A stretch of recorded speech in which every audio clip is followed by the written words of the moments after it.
En nuestro podcast, el conjunto de serendepias y arreboles nos recuerdan lo hermoso de la naturaleza, la belleza y la magia en los momentos fugaces, instantes hechos de acciones y movimientos, cambiando nuestra manera de ver la vida e interconectarnos con la naturaleza, nuestro entorno y nuestra humanidad. Siendo así, que si nuestros oyentes prestan atención y nuestras serendepias se unen, más de un sonido de la naturaleza se escuchará para recordarnos esa conexión que es momento de reforzar. ¿Pero qué es una serendipia y un arrebol? Serendipia es la definición de un momento en la vida o historia de una persona sobre un hallazgo no esperado que da paso a algo nuevo y al desarrollo de un descubrimiento. Y los arreboles son aquellos que se forman cuando hay un atardecer y las nubes se pintan de tonos rojos y naranjas.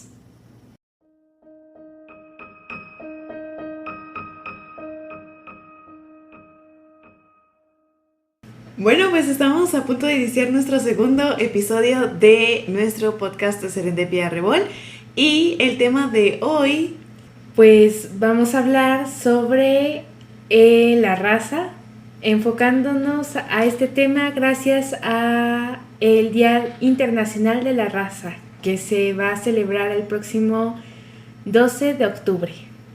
Exacto. Entonces, bueno, para justamente introducir un poquito el tema, el Día de la Raza se empezó a celebrar gracias a el descubrimiento de América, que fue en 1492. Justamente en ese día fue cuando Colón llegó a América y pues sí, a partir de este evento es que se empieza a celebrar el Día Internacional de la Raza, ¿no? Que bueno, vamos a ver que tiene varios nombres, pero vaya, aquí primero que nada nos gustaría destacar que justamente este día es para conmemorar el encuentro de estos dos mundos, de América y de Europa, y dándole así nacimiento a nuestra identidad nacional. Que justo ha evocado muchas contradicciones y mucha polémica, pues se cuestiona qué tanto es bueno celebrar la raza como seres distintos y no como una sola unión, aunque hay otros que lo toman ahora sí que por el lado bueno, de festejar nuestro mestizaje, nuestra cultura, que tomemos lo mejor de ambos mundos que precisamente se encontraron en esta fecha y destacar que principalmente lo que ahora se conoce como México-América en realidad era muy vasta y que ambos conocimientos se pueden entrelazar y podemos evocar lo mejor de ambos mundos que se encontraron. Exacto, sí, y pues justamente esto también es un vínculo que tenemos prácticamente con todo Iberoamérica, ¿no? Que pues justamente tenemos esta historia en común que nos une en muchas cuestiones de idioma, de creencias religiosas, cuestiones culturales, cuestiones sociales, valores, humor incluso. Entonces, vaya, creo que es justo también un día para que nosotros podamos ver lo bueno que surgió a partir de este evento que pasó hace ya unos cuantos años. Siglos. Siglos, sí. Pero bueno, pues justo esta parte de la polémica sigue muy a flor de piel. De hecho, si te soy sincera, yo no sé por qué lo llamaron como el día en el que América fue descubierto, porque pues ya había personas en América, ¿no? No es como que no existiera nadie y estuviera desértico, no, o sea, ya estábamos aquí. Entonces a mí hasta la fecha todavía me causa como ese conflicto, ¿no? ¿Por qué se le llamó descubrimiento de América si ya había cosas? Que no fue descubrimiento, fue encuentro de América. Ajá. Simplemente se hicieron saber que ambas culturas como generalización, existían en ambas partes, pero ambas existían. Sí, igual el tema de, pues, he descubierto que muchas personas creen que justamente este descubrimiento nos cayó bien, ¿no? Y pues, vaya, se sabe que las culturas originarias sabían ya mucho de astrología, de medicina, de arquitectura, de agricultura, de matemáticas, por decir algunas em, disciplinas. Em, y bueno, justamente en algunos de estos aspectos los conquistadores estaban todavía un poco más atrasados, ¿no? Entonces, justamente creo que decir que nos cayó bien que los conquistadores llegaran es más bien algo erróneo. ¿Tú qué opinas? Sí, y de hecho es una idea bastante general y que incluso el Día de la Raza aquí en México fue tanta las diferencias de opinión que ha pasado de ser un día de prácticamente resistencia indígena a una búsqueda de la lucha e integración de los pueblos originarios, pues precisamente a base de la conquista y de todo lo que ha ocurrido con años posteriores fue que ahora ya se ha visto que los pueblos originarios están tan marginados y tan olvidados al grado de que muchos se estima que más o menos para el 2040, 2050 ya van a estar completamente extintos. Ay, espero que eso no pase, porque sí que nuestras culturas originarias son súper ricas y creo que lo último que querríamos como mexicanos es justamente que se perdieran. Entonces, bueno, justamente a partir de esta idea, nosotros fuimos recolectando algunas técnicas que justamente las culturas originarias estaban ya llevando a cabo, como por ejemplo la cuestión del cultivo, ¿no? Que es bastante sofisticado para la época. Sí, se tiene normalmente la creencia que lo más destacable de las culturas originarias son, por ejemplo, vestuarios que se ven en tantas representaciones actuales, igual lenguaje, dioses, pero en realidad eran muy avanzados en, como ya mencionaste, muchísimas cosas. Y en especial en los cultivos, se sabe que eran uno de los cultivos más productivos de los que se pueda tener un registro. Y más comparándolos con tipos de cultivo que se podían encontrar en distintas épocas. Sí podemos considerar la diferencia de culturas y de lugares. Pero el sistema que se tenía en el México prehispánico era mucho más avanzado, rico y además abastecía muchísimo más que el que podíamos encontrar en España o incluso yéndonos a más antigüedad, de la que se podría encontrar en Egipto, en Grecia. En realidad México era muy vasto en sus conocimientos de agricultura y esto consistió en algo de prueba y error.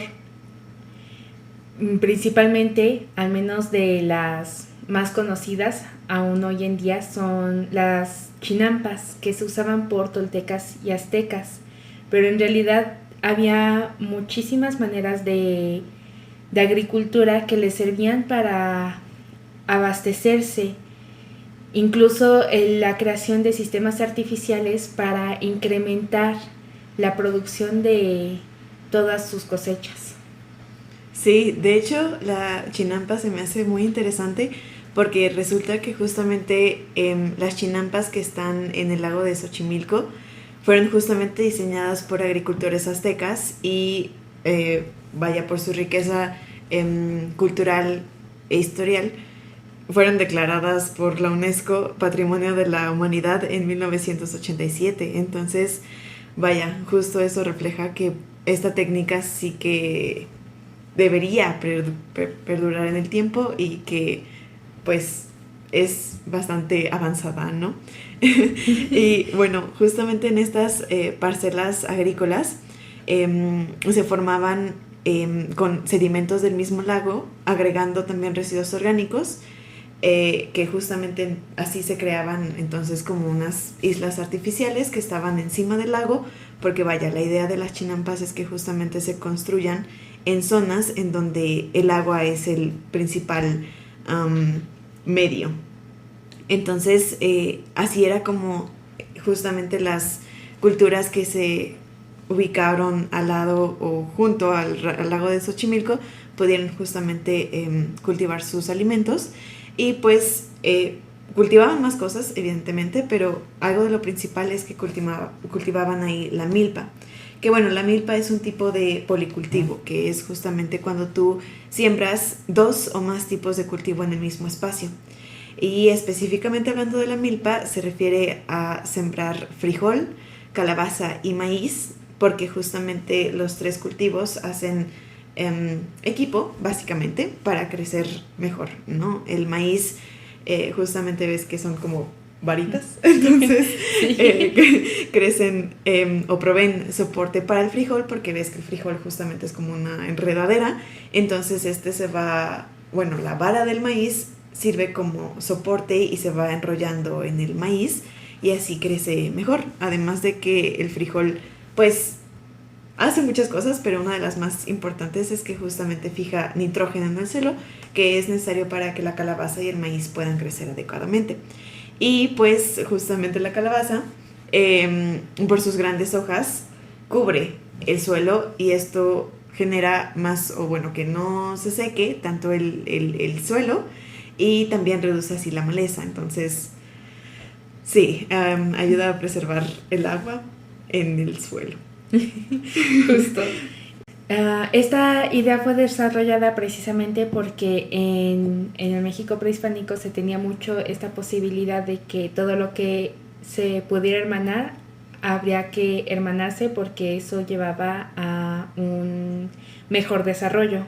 Y en este caso, entre estas tres plantas mantienen una relación simbiótica en la que comunican sus necesidades y precisamente el frijol que fija nitrógeno en el suelo, tanto la calabaza como la milpa pueden acceder a él libremente y eso incrementa no solo la producción sino la salud de la planta e incluso en tiempos en donde pueden abundar las plagas sirven de defensa mutua porque precisamente en esta misma relación simbiótica de cierta forma las plantas saben que si una es dañada, las otras dos o la que quede va a tener una gran repercusión.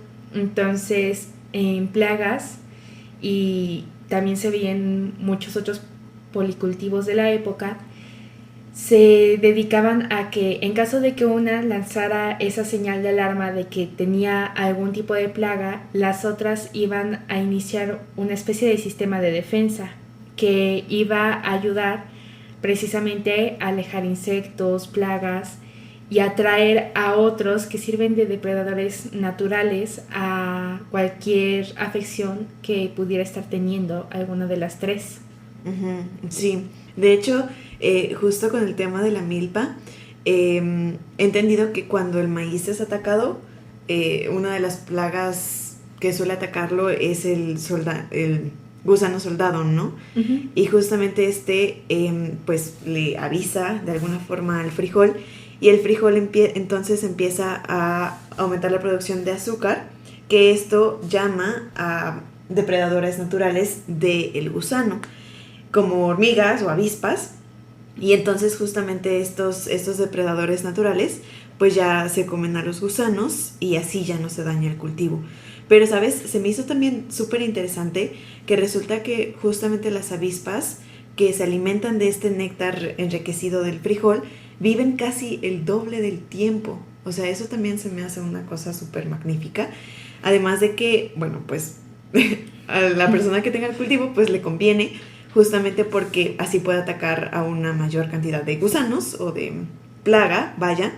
De hecho, también averiguamos que en un experimento en Oaxaca se demostró que una avispa podía matar alrededor de 500 orugas aproximadamente en 90 minutos. O sea, se me hizo súper rápido y justamente estas son como los beneficios que uno puede ver cuando justamente uno trata de hacer esta simbiosis con las plantas, ¿no crees? Sí, que hablando ya en términos de la actualidad, se sabe que en muchos cultivos monocultivos en donde simplemente encuentras maíz o solo encuentras frijol o solo encuentras calabaza, también hay un gran costo que implica el estar comprando pesticidas, estar fumigando para poder mantener la salud de un cultivo que además va a salir contaminado porque las plantas es bien sabido que absorben todo lo que se encuentra en su ambiente, por lo cual terminan absorbiendo tanto nutrientes como químicos y en pesticidas terminan siendo alimentos contaminados que pues quieras o no van a acabar con nosotros porque los vamos a comer, los vamos a comprar, vamos a ir a comer a algún lugar en donde preparan con frutas, verduras,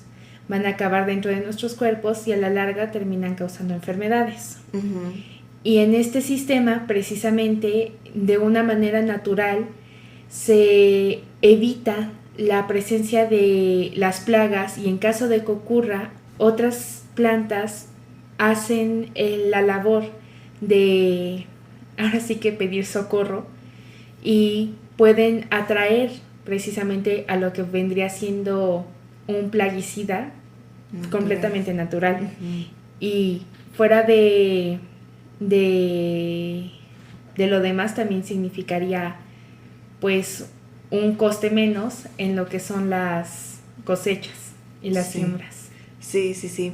De hecho, esto justamente del tema de las plagas y los depredadores naturales era también un poquito el tema que abordábamos la vez pasada, ¿no? De la biodiversidad. Que justamente si tu suelo es súper rico y tiene muchos microorganismos, si tiene muchos insectos, vaya, es más probable que sea un cultivo sano porque el ecosistema es sano, ¿no?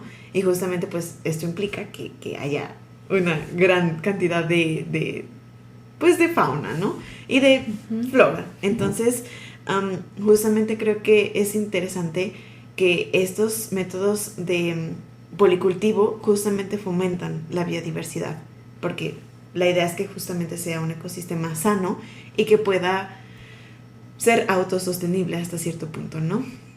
Sí, pues en estos cultivos, si bien había personas que prácticamente estaban 24/7 atendiéndolos, precisamente era en sistemas de cómo los regaban, de precisamente ver que este manejo de las plagas fuera bien, pero también es quitar una mano de obra inmensa a tener que estar cuidando precisamente plagas, parásitos, y además de que el abastecimiento de recursos es muchísimo mayor, ya que en vez de conseguir solo un tipo de cosecha, en este caso con lo que es la combinación de la milpa, el frijol y la calabaza, no tienes uno, sino 3, e incluso si cuentas, por ejemplo, en el caso de la calabaza, que algunos dividen un pedazo para la flor que se consume aquí en México tradicionalmente y otros para la calabaza en sí, obtendrías ya 4 distintos tipos de elementos con los que puedes comercializar.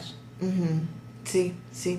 Sí, eso no lo había pensado, fíjate, pero se me hace bastante un buen punto el tuyo. Sí, o sea, está bastante lindo porque justamente si tú mezclas los cultivos, mejoras el rendimiento, ¿no? Que bueno, ahorita me gustaría después tocar otra vez este tema porque hay excepciones, ¿no? Justamente si, hablando de este tema de pesticidas y plagas, pero bueno, el punto es que justamente también esto ayuda a que los recursos que se necesitan para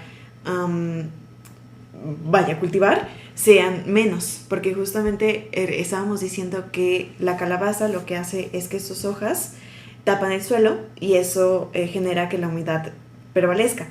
Entonces, pues evidentemente el consumo de agua se ve reducido por esta cuestión, ¿no? Entonces, pues sí, creo que es una forma más sana de obtener recursos y con esta mentalidad de tú me ayudas, yo te ayudo entre plantas y animales, ¿no? Que se me hace bastante lindo también. Justo, pero es que no era tan solo en la manera en que plantaban, que precisamente, pues lo mismo, ¿no? Los policultivos, sino que incluso tenían maneras bastante buenas para mejorar todavía más la salud de sus cultivos. Tanto así que, a sabiendas de bastantes nutrientes que se pueden encontrar en orina y excrementos humanos, hacían de ellos abono, ya que ambos pueden dar nitrógeno, fósforo y potasio a las plantas y por lo tanto contribuyen al crecimiento. Actualmente la idea podría parecer muy casi que asquerosa.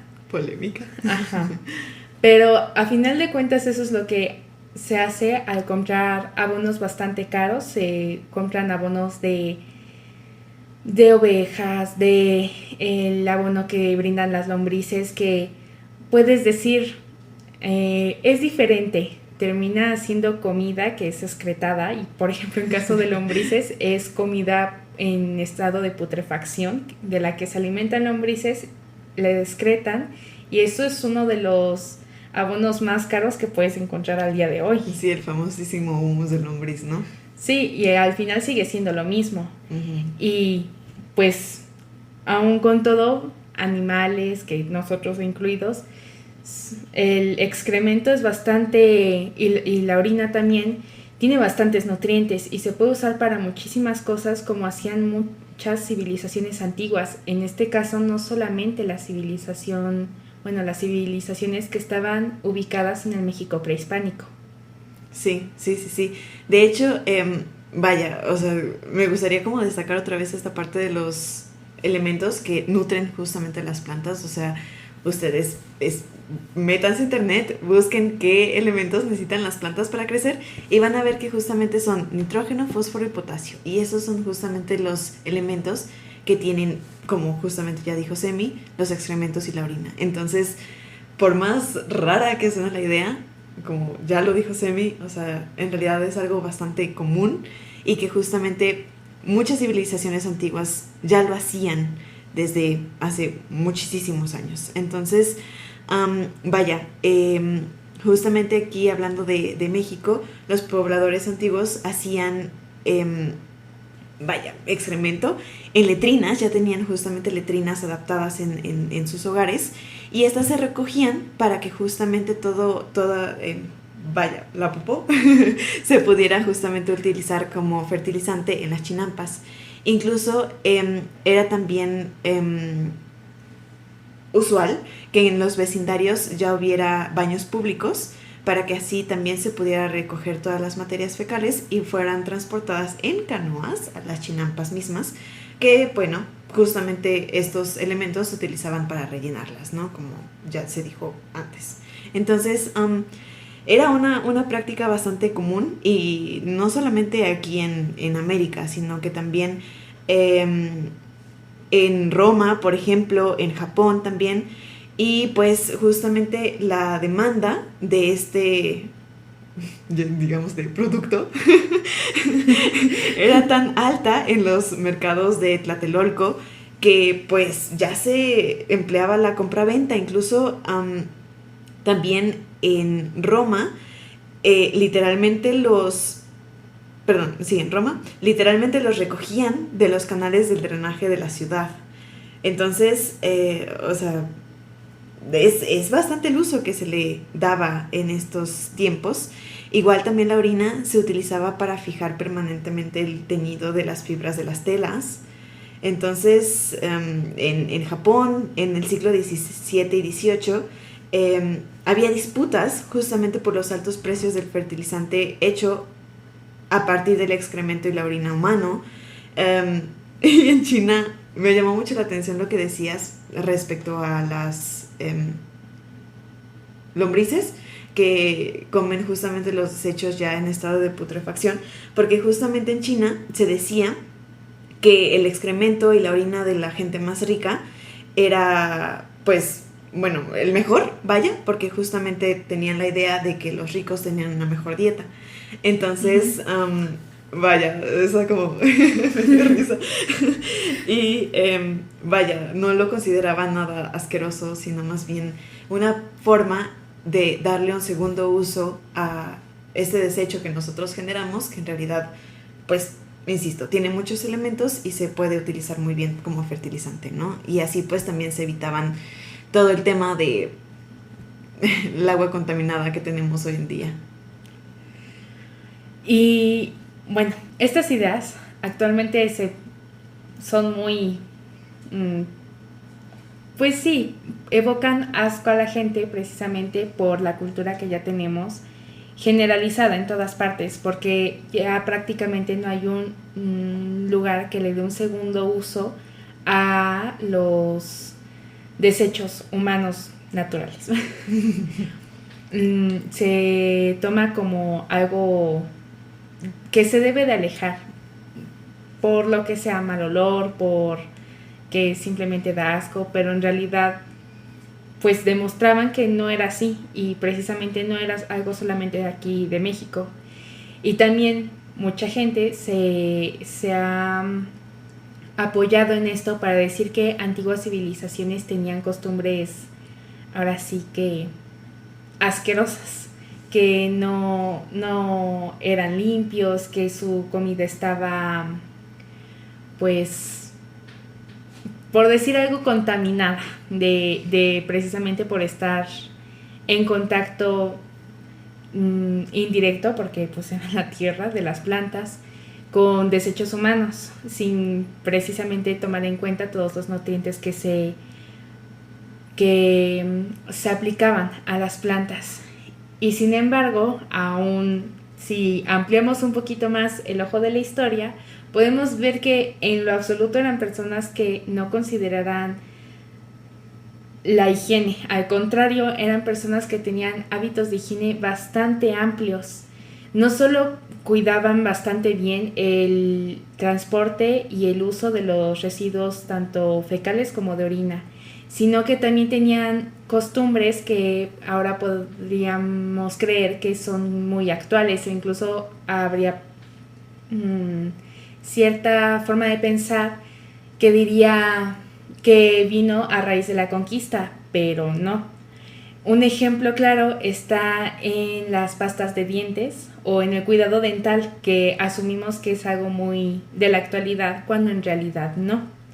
Ya en el México prehispánico se usaba una pasta de dientes que usaba principalmente el carbón activado, que se obtenía gracias a la tortilla, una tortilla quemada. Las cenizas de una tortilla son carbón activado por la cantidad de calcio que tienen. Y precisamente, bueno, principalmente en los mayas y en los aztecas se usaban tanto pastas de carbón activado, sal, e incluso tenían ciertos tratamientos para enfermedades periodontales y maloclusiones, que precisamente en las maloclusiones, que son precisamente estas deformidades de los dientes, que puede que la parte inferior o superior sea un poco más larga que la otra, que dificulte el masticar, tenían métodos precisamente usando lo natural que había alrededor para poder tratar de acomodar los dientes, para ayudar a los inicios de caries que se podían llegar a provocar aún con las pastas. Las trataban con hierbas que ayudaban tanto a la inflamación, al dolor, y precisamente se fomentaba en lo que era la salud vocal el lavado mínimo con agua después de cada alimento. Era prácticamente ley. Y lo que ahora creemos que es muy actual, que es el chicle, que en esa época era un chicle natural. Aún ahora sigue habiendo algunos lugares aquí en México que lo siguen comerciando el chicle natural, pero ya no es tan común precisamente porque nos vamos a la industria. Pero este chicle se hacía con la savia de chico zapote, que también es conocido por su nombre científico de Manilcara zapota. Y lo curioso de este es que era precisamente dulce y que ocasionaba una limpieza de dientes y dejaba ahora sí que lo que ahora usamos, como ahora usamos por ejemplo, chicle de menta, ¿no? Que para dejarnos pues la boca refrescada. Así usaban ellos ese chicle y además al ser natural y por sus componentes también servía para limpiar vocalmente a las personas. Oye, el chico zapote es el que es como una guanábana, ¿no? Pero chiquita. Sí, sí, precisamente. Órale, ok. Y precisamente el manejo de este era para la limpieza vocal, además precisamente era natural, no tenía ningún químico, no tenía, por ejemplo, en los chicles actuales podemos encontrar flúor y azúcares añadidos en muchas cantidades. Y este no, pues era dulce y tenía buen sabor por naturaleza.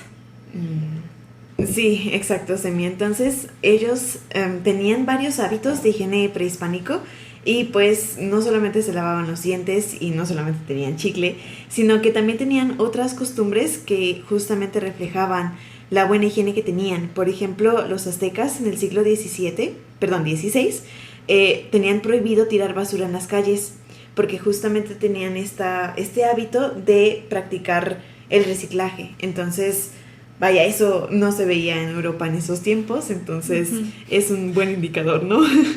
También tenían la costumbre de barrer sus calles por miles cada día, ¿no? Entonces sus calles estaban limpiecitas y además si te veían que justamente tirabas basura o vaya, fomentabas que las calles no estuvieran limpias, te penalizaban. Entonces, esto creo que se me hace también importante comentarlo.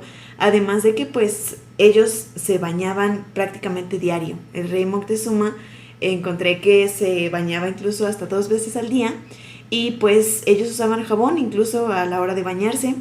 Tenían diferentes hierbas que justamente les servían para generar burbujas y crear esta sensación como de limpieza, ¿no? Por ejemplo, la hierba del copal xocotl, que justamente los españoles la llamaban el árbol del jabón, y también la raíz del xuimaoli. Y bueno, esta última también la utilizaban incluso para lavar la ropa. Y bueno, pues se bañaban en lagos, en ríos, y también a veces el segundo baño lo llevaban a cabo en el temazcal, que bueno, justo se empezó a utilizar en esa época y tiene bastantes beneficios para la salud, ¿no? Porque se supone que te limpia el organismo de todas las toxinas que vas adquiriendo mientras vives. Entonces, sí, o sea, creo que sí se puede distinguir como la gran brecha que hay entre las costumbres de higiene que tenían en ese entonces los europeos y los que teníamos aquí en América, ¿no? Sí, que precisamente más o menos por esa época, que, bueno, podemos calcular que uh, lo hacían desde varios cientos de años antes, que pues vemos que por ejemplo en Europa por el 1347 estaban en plena crisis de salubridad por lo de la peste negra, que precisamente si bien no eran todos, la falta de higiene fue parte de lo que provocó la propagación tan rápida y tan caótica de esta plaga. Uh-huh. Pero además de esto, sí se tendría que mencionar que en parte esto estaba influenciado por creencias y por lo religioso, pues se hablaba de que, por poner un caso, en la salud vocal, que precisamente todo esto, ¿no? Tenían pastas, incluso cepillos de dientes con ramas y con estos elementos naturales, pero también se asumía que tenías que tener una buena salud vocal, una buena limpieza por el poder de la palabra. O sea, tu palabra tenía más poder si tú cuidabas de esa salubridad. Lo mismo con el cuerpo, lo mismo con las calles, era en distintos aspectos, ¿no? Tu presencia podía tener más poder, llámese religioso, energético, por sus creencias, pero esto era en parte lo que los influenciaba a seguir haciéndolo, que precisamente también en el caso del temazcal, que también era todo un ritual que daría para hablar mucho tiempo, era también esta purificación, era preparación para grandes eventos, como también se usaba en guerreros o mujeres a punto de dar a luz, que precisamente se usaba para purificar, porque se combinaba con creencias sobre su cosmovisión, sobre sus dioses, sobre la importancia precisamente de que tuvieran agua limpia, de que cuidaran esa agua, de que cuidaran precisamente la unión de policultivos, de la gente. Entonces era algo que realmente influenciaba sus creencias y sus creencias lo influenciaban, creando entre sí, por sí solos, ya formaban su propia relación simbiótica, Ujú. creaban un buen entorno y ellos alimentaban lo que creían que era correcto y que efectivamente era correcto. Ay, me encanta, me encanta, me encanta. Oye, y se me ocurrió un chiste bastante chistoso. ¿Ves que los chinos decían que la gente más rica, sus excrementos valían más porque tenían una mejor dieta? Ajá. Seguramente los de los aztecas valían muchísimo más tomando en cuenta el comentario que acabas de hacer. Justo, justo. Bueno, me gustaría retomar un poco el tema de justamente la agricultura.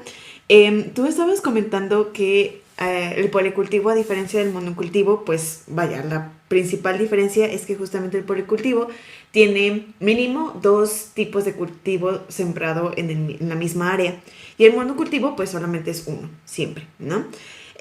Pero me gustaría también destacar unas ventajas de por qué hoy en día es la forma principal de cultivar, porque, bueno, tenemos que decirlo, ¿no? O sea, sí hay algunas ventajas que tiene el monocultivo, por ejemplo, que justamente porque solamente tienes un cultivo, necesitas comprar menos pesticidas y esto genera pues una menor inversión, ¿no? Porque, bueno, si en un monocultivo definitivamente necesitas aplicar pesticidas, pero solamente uno, ¿no? Y a diferencia del policultivo, que si eventualmente, si por alguna razón necesitaras ponerle el pesticida, necesitarías comprar de mínimo para la milpa 3 tipos, ¿no? Porque son Ujú. diferentes cultivos. Entonces pasa lo mismo con el fertilizante. En este caso, vaya, igual, si necesitaras aplicar por alguna razón fertilizante extra, también se vería como la diferencia en la inversión, porque otra vez, ¿no? En el monocultivo solamente necesitarías un tipo y en el policultivo necesitarías 3 tipos en el caso de la milpa, ¿no? Entonces, vaya, o sea, son escenarios como hipotéticos porque técnicamente en la milpa no necesitas ni pesticidas ni fertilizantes, Ujú. pero si los llegaras a necesitar, pues eventualmente el monocultivo podría ser como un poquito menos inversión, que eso tiene sus trampas en realidad, pero bueno, ahorita vamos a platicar de eso. Igual, por ejemplo, con el tema de las máquinas, para hacer el arado, sobre todo, igual, ¿no? Necesitas solamente una en el caso del monocultivo, además de que también, pues justo como solamente estás sembrando un tipo de cultivo, para automatizar y estandarizar todo, pues es muchísimo más sencillo, ¿no? O sea, no Ujú. necesitas tener a 3 arquitectos o arquitectos, 3 agrónomos para que vean a tus 3 tipos de cultivo, sino solamente necesitas a uno y pues ese uno pues necesita tener menos conocimiento, o sea, ahí hay como varias ventajas que tiene el monocultivo, pero insisto, creo que hay que repasarlas un poquito más a fondo. ¿O tú qué Ujú. opinas?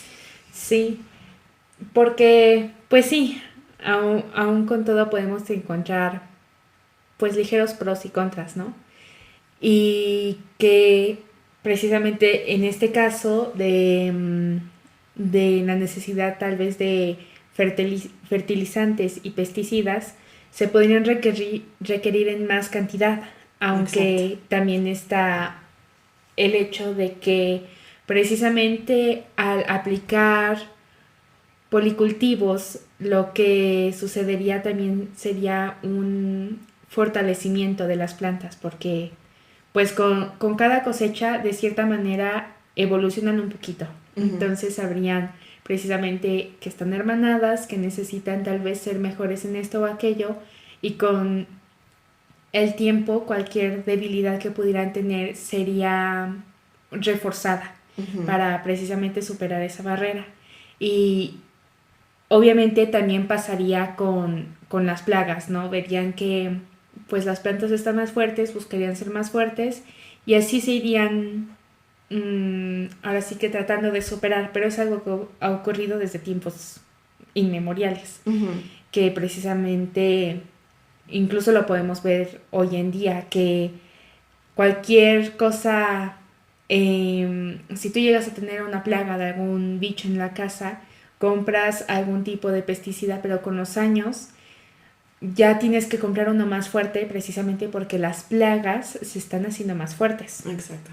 Entonces siempre se ha considerado ese incremento y el adaptarse a la nueva necesidad de fuerza, de precisamente afrontar los peligros que uno u otro tiene, porque quieras o no, pues las plagas también son seres vivos, ¿no? Entonces lo único que quieren es adaptarse Ujú. Ujú. y es ahora sí como un círculo, ¿no? Y sigue siendo dentro de la parte natural de que sí puede haber una plaga, pero es lo mismo. Las plantas se irían adaptando. Ujú. Sí, sí. De hecho, justo creo que es bastante interesante hacer como el símil de justamente de los antibióticos con los humanos, ¿no? Que llega un punto en el que a nosotros ya no nos hace cierto antibiótico o ya no mata a los bichos porque justamente ya esos bichos han creado resistencia, ¿no? Es lo mismo con las plantas. Justo. Hay que de repente meterles muchísimo más insecticida o pesticidas para matar a la misma cantidad de insectos porque ya se volvieron más fuertes, ¿no? Además de que pues vaya, es bastante conveniente para las plagas estar en un monocultivo porque justamente pues tienen ahí todo a la mano, ¿no? Son muchísimas, a veces hasta hectáreas de cultivo, tienen en donde, de dónde alimentarse, vaya, que se vayan es un poquito difícil, ¿no? Y pues vaya, este tema de los insecticidas también lleva muy pegado el tema de terminar con la biodiversidad que justamente se encontraría en el terreno, que justamente abordábamos un poco antes, que la milpa en ese caso fomenta mucho la biodiversidad y por consecuencia fomenta mucho la existencia de depredadores naturales, cosa que si le aplicas muchos pesticidas, acabas con toda esa biodiversidad, ¿no? Sí.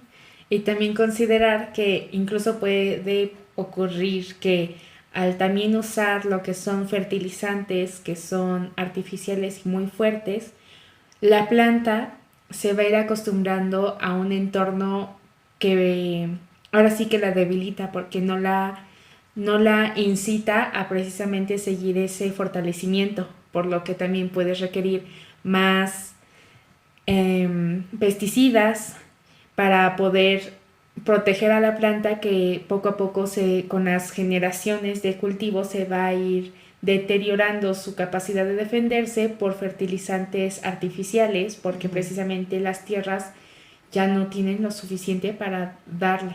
Sí, Entonces es sí, y es que justamente estos pesticidas, incluso los fertilizantes también, y el monocultivo en sí, lo que hacen es que justamente desgastan el suelo, ¿no? Es como le llaman que lo erosionan, obviamente después de varios años, pero esto pasa, ¿no? Que justamente incluso de los fertilizantes tienen que ponerle aún más que antes porque la tierra ya no está absorbiendo la misma, ya no tiene nutrientes para empezar y ya no absorbe de la misma forma. De hecho, eso también pasa con el agua, que pues justamente un suelo erosionado pues no retiene el agua. Entonces, justamente una de las desventajas es que cuando tu suelo ya está erosionado, ya está infértil, necesitas aplicarle muchísima más agua a tu monocultivo por justamente esta cuestión, ¿no? Que ya la tierra ya no absorbe y entonces pues se consume muchísimo más recurso hídrico. Ujú.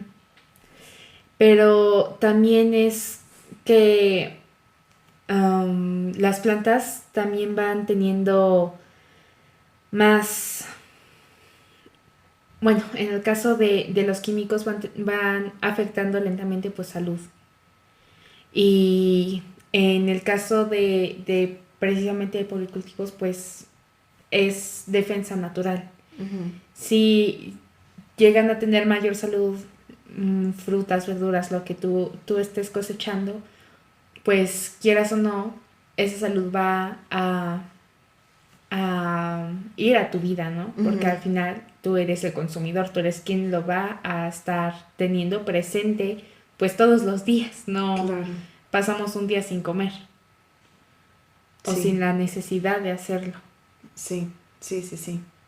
Sí, la verdad es un tema ahí eh, importante porque imagínate, si los pesticidas matan absolutamente todo en este terreno, incluso los microorganismos que se dedican justamente a mantener la tierra nutrida, pues ¿qué nos van a hacer a nosotros, no? Pues sí. Sí, sí, sí, sí. Y vaya, justo también matan a las abejas. Y esto se me hace importante destacarlo porque justamente el 84% de los alimentos que consumimos son posibles por la polinización. Entonces, vaya, si nosotros aplicamos así pesticida a lo bárbaro, pues también acabamos justamente con estos animalitos que son indispensables para poder cultivar, ¿no? Además de que resulta que en sus patitas distribuyen un hongo que neutraliza justamente a todos los parásitos y a las bacterias que pudieran afectar al cultivo. Y que por otro lado, precisamente en el uso de fertilizantes que tienen precisamente lo que encontramos en excremento de orina, ¿no? Nitrógeno, potasio y fósforo. Ujú. Tratan de imitar pues lo que podemos encontrar por otras vías, ¿no? Y que esto a veces provoca que el agua esté sobrenutrida, lo que pasa que el agua se empieza a pudrir, que empiece a ser un lugar ideal para más bichos, para precisamente la multiplicación de parásitos, de plagas, que es De precisamente algas. lo que se busca Ujú. alejar, algas, y que también terminan poniendo en riesgo los cultivos por la probabilidad de pudrirlos. Ujú. Sí, sí, sí. Y de hecho esto también, vaya, el deslave de los fertilizantes a justamente pues cuerpos de agua en general es bastante prejudicial, ¿no? Por eso justamente se dice que el monocultivo también contamina el agua, justamente por esta razón que tú mencionas, ¿no? Y es que Ujú. el alga, que justamente es más propensa a crecer cuando el agua está sobrenutrida, es que justo consume todo. Vaya, o sea, no deja espacio para que vida, otro tipo de vida, ya sea flora o de fauna, pueda existir a la par. Entonces, eh, recurse todos los recursos como el oxígeno y pues vaya, no deja espacio para la biodiversidad que tanto estamos persiguiendo actualmente, ¿no? Entonces, justamente utilizar este tipo de fertilizantes, pues resulta contraproducente, ¿no crees? Sí, más porque también incluso pues un poquito más en este tema, pues provocamos que la tierra se vaya haciendo infértil, que las huellas de carbono sean muy fuertes porque para hacer estos gases, estos fertilizantes, Ujú. se necesita el uso de gas natural, de combustible fósil, el andar de las fábricas, es mucho de lo que precisamente estamos tratando de disminuir precisamente por problemas que de los que ya hemos hablado, ¿no? Sí, sí, justo. Y pues qué forma tan sencilla que eventualmente tú pongas tu baño seco, lo compostes y luego simplemente lo riegues en tu espacio de cosecha, ¿no? Sí, sí, bueno, estos son unos cuantos desventajas que nosotras encontramos respecto a justamente el monocultivo. Que vaya, creo que para cerrar el tema, yo podría decir que la desventaja principal es que estás poniendo como todos los huevos en la canasta, ¿no? O sea, le puedes apostar, claro, y podrías a lo mejor hasta generar más, porque justamente lo optimizas y, ya sabes, ingeniería industrial y esas cosas. Entonces puedes generar más, pero si te llega una plaga que tiene justamente todas las condiciones, o sea, sin depredadores, sin barreras naturales, mucho alimento, vaya, ¿qué más necesita una plaga para proliferarse rápidamente, ¿no? Entonces, creo que es un riesgo alto el que justamente corren a veces los productores de monocultivo porque, pues, insisto, si te llega una plaga, a lo mejor ni siquiera la puedes evitar, quitar, y pues ahí ya bailaste, ¿no? Entonces, eso creo que es la principal desventaja del monocultivo. Además de que, pues, si estás enfrentando también un momento de sequía, pues, insisto, ¿no? El suelo infértil no es capaz de absorber la misma cantidad de agua, entonces también es un factor que, pues, está fuera del control del productor y a veces puede tener un impacto económico muy grande, ¿no crees?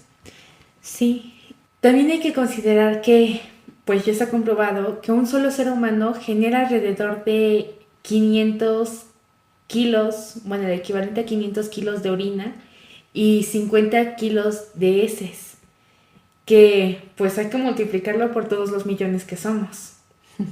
Esto siendo un elemento que podríamos estar usando para precisamente reemplazar los químicos que están afectando pues a todo y a los que no se les está dando un segundo uso y al contrario están contaminando fuentes de agua y están produciendo un mal estilo de vida para las personas que tienen que estar cerca de los vertederos de un mal manejo de residuos.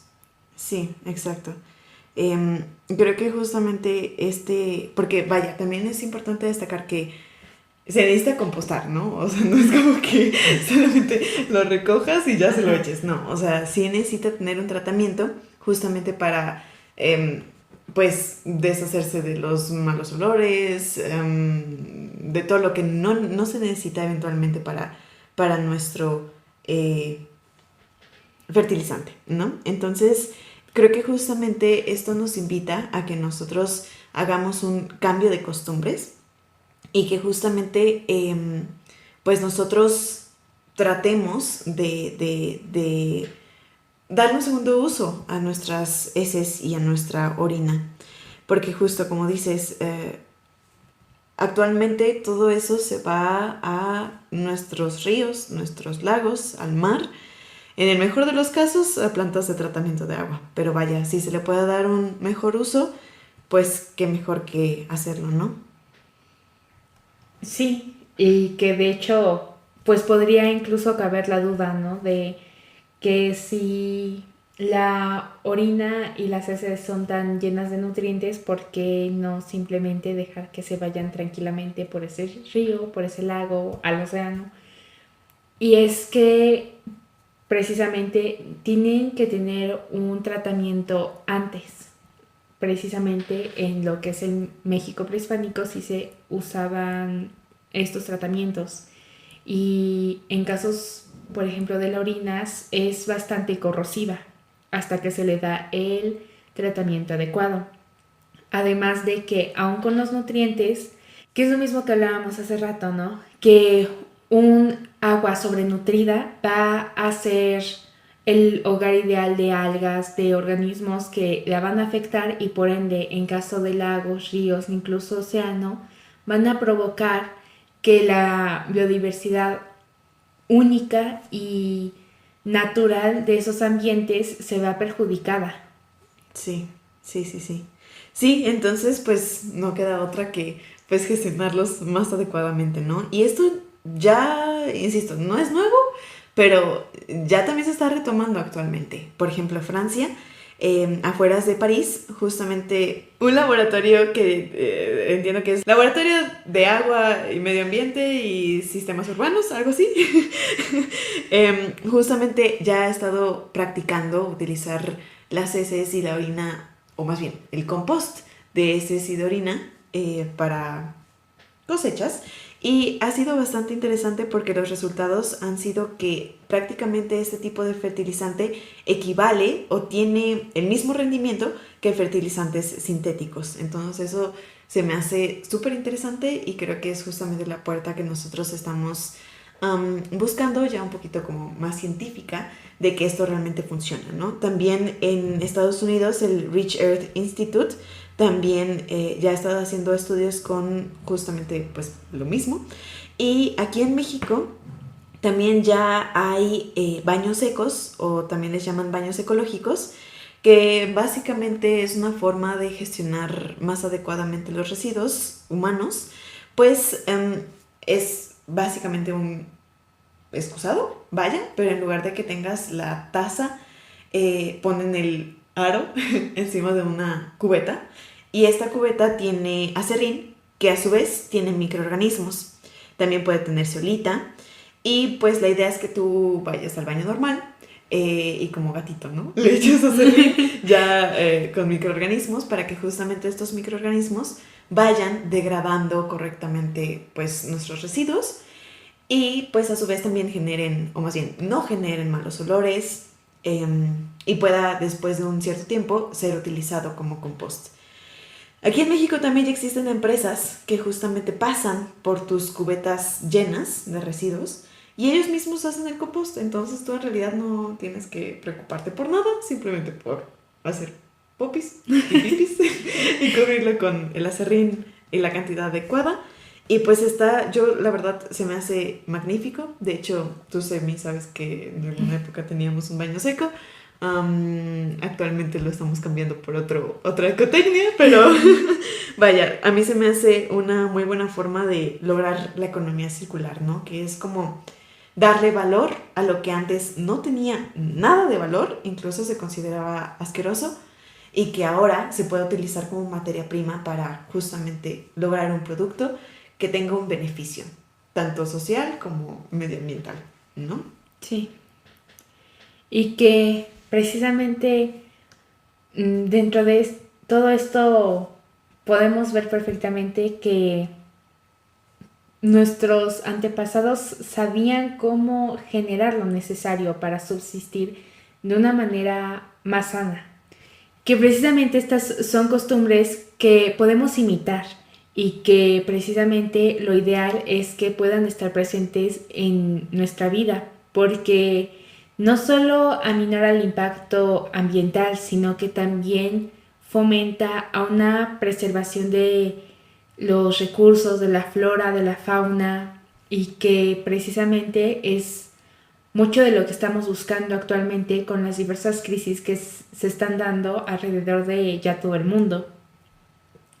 Y lo mismo que precisamente en antiguas civilizaciones, ellos tenían esta certeza y sabían que todos los seres estaban interconectados y que no podíamos simplemente ignorarlo, que no podíamos vivir sin la ayuda de los otros seres con los que cohabitamos, las plantas, los animales, que incluso como lo vimos, ¿no? Que en los cultivos lo que se podría considerar otra plaga como las avispas, como los depredadores, en realidad ayudan a que precisamente tú estés bien, que tu cultivo esté bien, y por ende tienen un impacto alrededor de todo el entorno. Sí, sí, sí, es justamente lo que comentabas hace rato, ¿no? De la cosmovisión, y que justamente ellos tenían una relación tan estrecha con la naturaleza que la cuidaban, ¿no? Porque sabían que el cuidado a la naturaleza les iba a brindar a ellos también salud, digámoslo así, ¿no? Entonces, Sí, definitivamente soy de la idea que tenemos que retomar estas ideas y costumbres. Y qué mejor forma de honrar justamente a nuestras culturas originarias, ¿no? Me gustaría pensar que si lo hubiera sido, la historia hubiera sido diferente, nuestra forma de vida y pensamiento tendría un mejor sentido.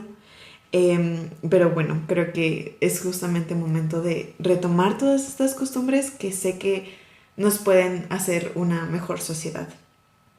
Sí, y pues hablando de las costumbres que tenían todos nuestros antepasados, nuestra historia principalmente en lo que es el México prehispánico, por lo que se celebra el próximo Día de la Raza. Estos temas son muy amplios y continuaremos hablando de esto en otra ocasión. Pero por el momento es así como cerramos este nuevo episodio de Serendipia y Arrebol, esperando que hayan disfrutado mucho este viaje a través de la cultura y la naturaleza, inspirándoles a ver el mundo con unos nuevos ojos.